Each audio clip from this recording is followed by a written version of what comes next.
ഇസ്ലാം കാര്യം മുഞ്ചാണ്, അവകൾ അറിയൽ ഫറളാണ്. ഈമാൻ ഇസ്ലാം അറിഞ്ഞില്ലെങ്കിൽ നരകം അവരുടെ വീടാണ്. കലിമ ഷഹാദത്തൊന്നാണ്, നിസ്കാരം അത് രണ്ടാണ്. ഇസ്ലാം കാര്യമിൽ മൂന്നാമത്തേത് മുതലിനടുത്ത സകാത്താണ്.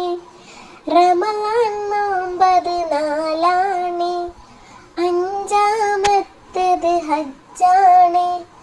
മുതലും വഴിയും ദേഹസുഖവും ഹജ്ജിൽ ബൈത്തിൽ ഷർത്താണ്.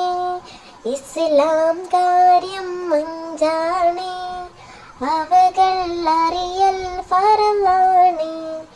ഈമാൻ ഇസ്ലാം അറിഞ്ഞില്ലെങ്കിൽ നരകം